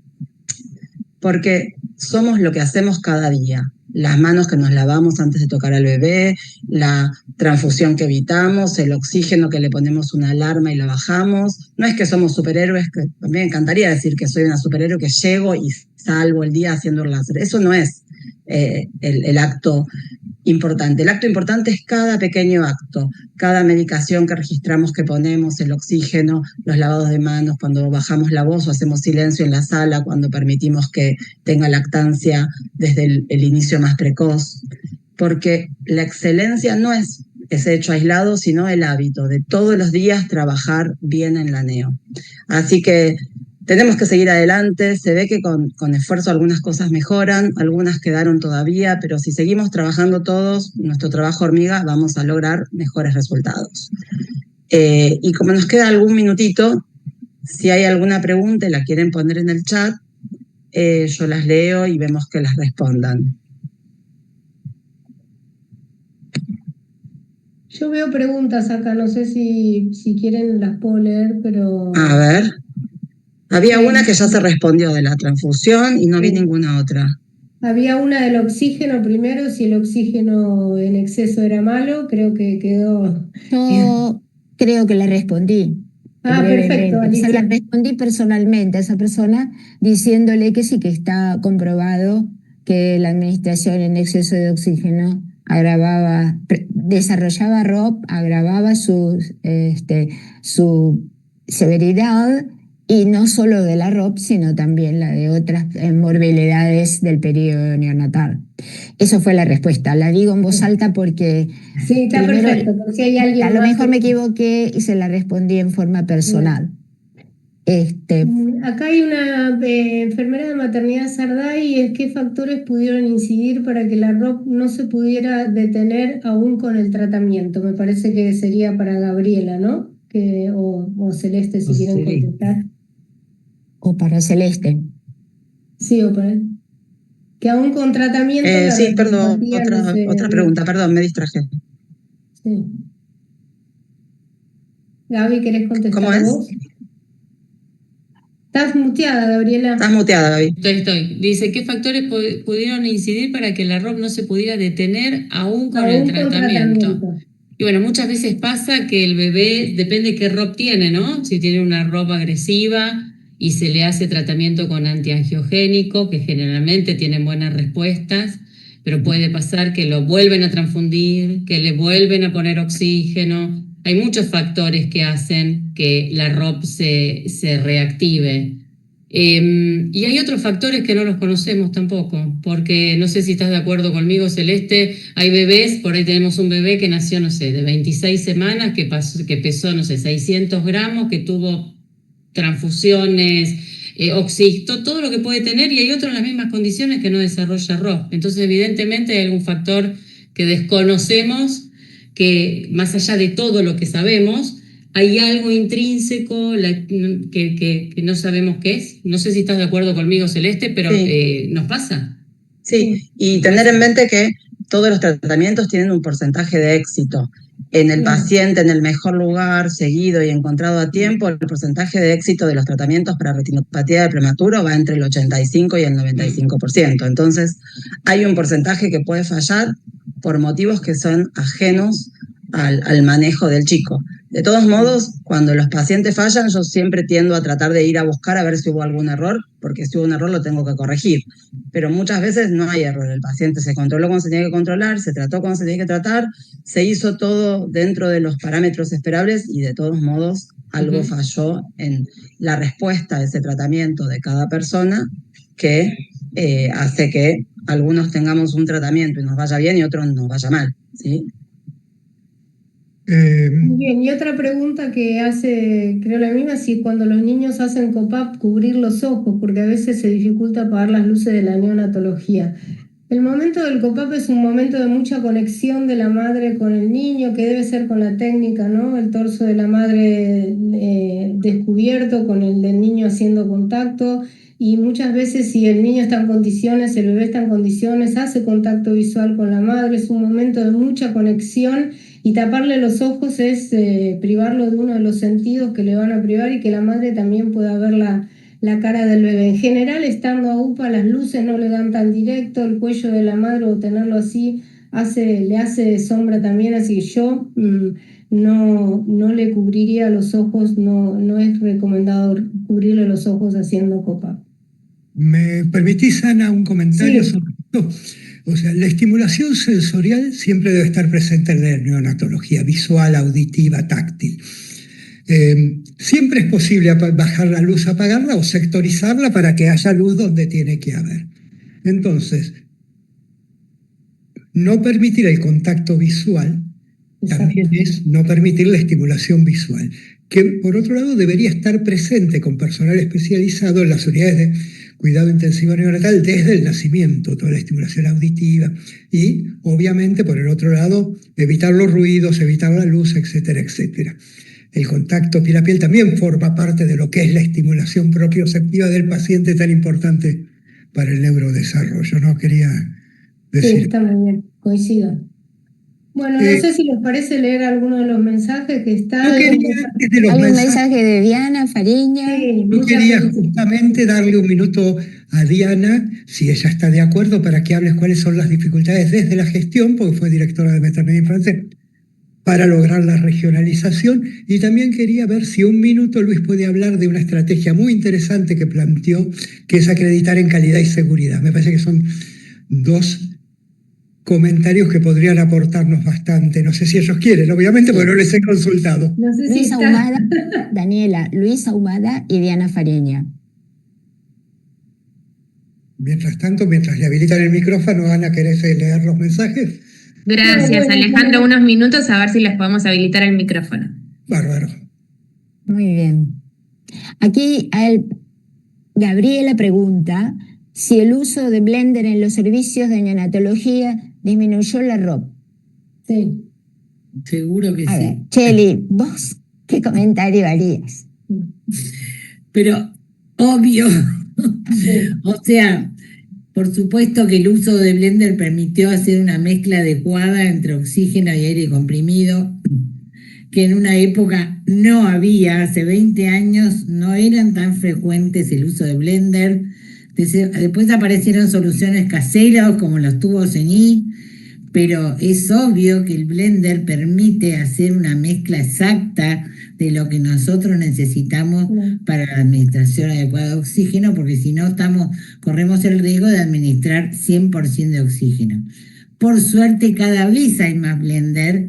Hoy te diría que la enorme mayoría de los servicios de neonatología cuentan con Blender de sala de partos a toda la internación neonatal. O sea que la pregunta es, por supuesto que disminuyó la ROP. No hay una prueba concreta de esto, pero es obvio que sí. Hay una prueba indirecta, que es que la sobresaturación es el principal factor de riesgo para retinopatía prematura. Entonces, ese es el problema, es la sobresaturación, y el Blender es el método de mejora de calidad que implementamos para evitar la sobresaturación. Claro. Si la pregunta de Gabriela está destinada a ser escuchada por gestores que se tienen que encargar de comprárselos, de comprarlos, le decimos que sí, que sí. El beneficio Sí, de por contar con supuesto. los blenders que necesitan no se puede medir. Es a veces la calidad de vida de un niño, la vista de un niño u otros problemas. Así que es dinero bien invertido. Bueno, Diana y Luis ya están habilitados para... Tienen que Bien. abrir su micrófono y... Bueno, si no les importa, empiezo yo, porque tengo que ir a otro lado. ¿Qué tal? Gracias. No, gracias por permitirme esto. No, es un tema, no es fácil, porque si no lo se hubiera hecho. Es una frase que con Cheli, cuando cuidábamos los exámenes de neo, la decíamos siempre. Es un tema, lo que pasa es que ahora se están juntando muchos factores y creo que ahora es un buen momento, porque cada vez hay menos partos. Es muy triste que se cierren espontáneamente en neonatología. Sería bueno que sea como activamente, como que se transformen en algo superador, no la neo, sino en lugar de la neo, y que las neo puedan consolidarse. Pero creo que hay cosas que se caen de maduro. Casi en Argentina hay pero muy pocas maternidades con más de 3.000 partos. Pero muy pocas, ¿eh? Estamos hablando de regiones sanitarias a nivel público que no tienen más de 3.000 partos. En el conurbano y la ciudad de Buenos Aires, 3 maternidades tienen más de 3.000 partos. La Sardá, el Hospital Mi Pueblo Florencio Varela y el Tetamanti de Mar del Plata. O sea, realmente es una situación que obviamente es difícil de solucionar, se necesita voluntad política, pero no siempre la voluntad política alcanza, porque nosotros, los integrantes del equipo de salud, somos reactivos a cualquier forma de consolidación, pero totalmente reactivos. Entonces, a lo mejor, yo creo que el tema del pensamiento sistémico, que nosotros pertenecemos a un sistema de salud, no a una institución, sino a un sistema de salud, y que tenemos que ser generosos con el sistema de salud en pos de mejorar la salud de nuestros recién nacidos y dejar de confundir a los padres, porque realmente esta dicotomía que hay muchas veces entre público y privado no es tan así. O se hacen las cosas bien o se hacen las cosas mal. No hay público-privado, municipal-provincial, nacional-provincial, en salud. Creo que es o bien o mal, eso lo decía la guía.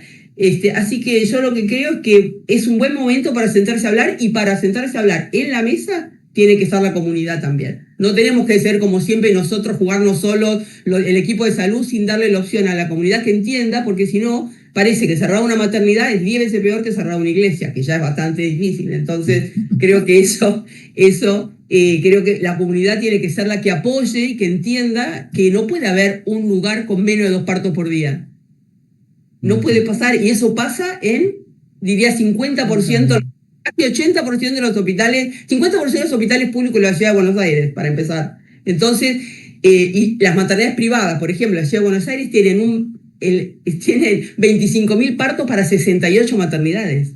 Entonces, eso es notorio y carísimo aparte. Así que bueno, ojalá sea el momento en el que, pero sería muy triste que empiecen a caerse solas, digamos así, que sea como una cosa que no tenga una política sanitaria que englobe este tema, nada más.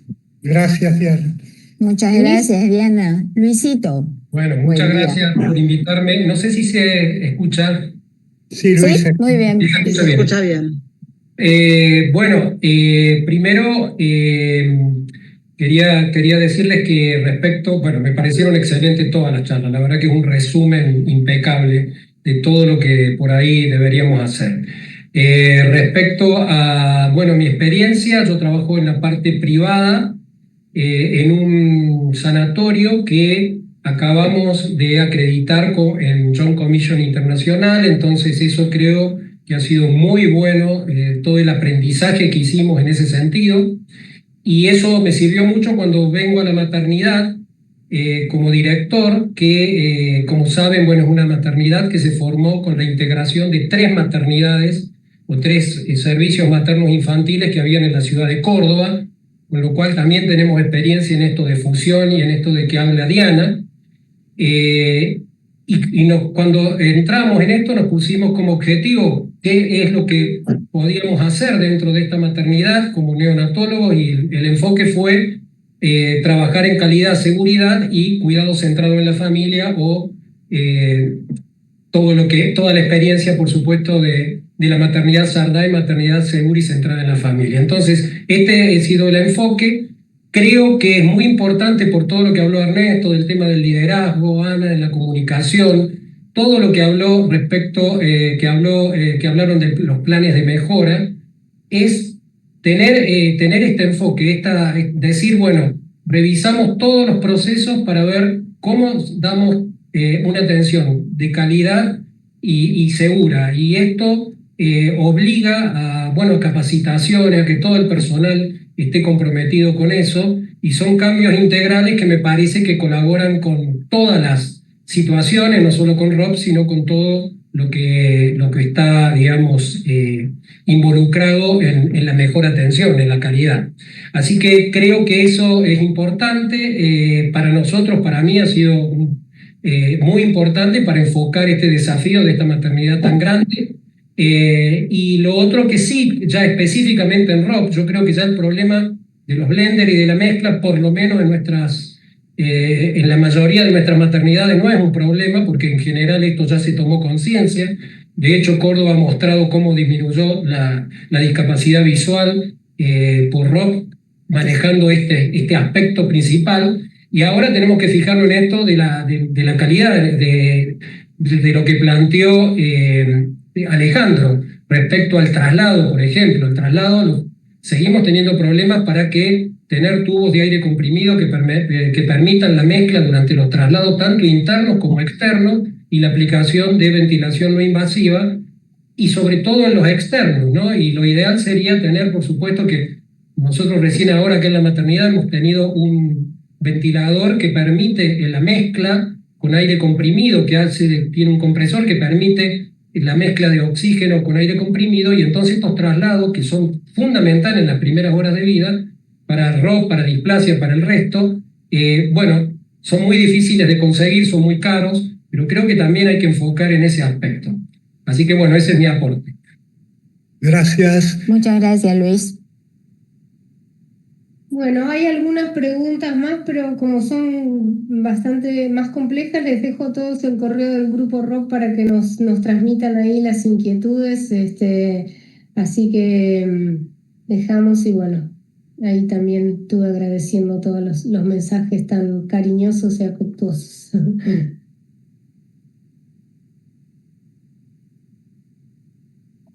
Bueno, Bueno, no damos sé, por Daniela, cerrado, damos por cerrado. Cerramos, Celeste. En honor al tiempo, vamos a ser puntuales y vamos a cerrar este webinario que estuvo excelente. Todos los ponentes hicieron unas clases increíbles y todos los que estuvieron presentes en pos de tratar de mejorar sus neonatologías, tratar los pacientes también. Muchas gracias por estar, por intentarlo, a pesar de que se hizo mucho hincapié de que algunas cosas quedaron estancadas. Todos sabemos que todos estamos intentando. Hay que tal vez darle alguna vuelta de rosca, encontrar otra forma, pero todos sabemos que queremos que esos números mejoren y que queremos que los chicos no tengan ningún otro chico ceguera por ROP. Así que, bueno, todos a seguir con sus día a día. Muchas gracias por estar presentes y nos veremos.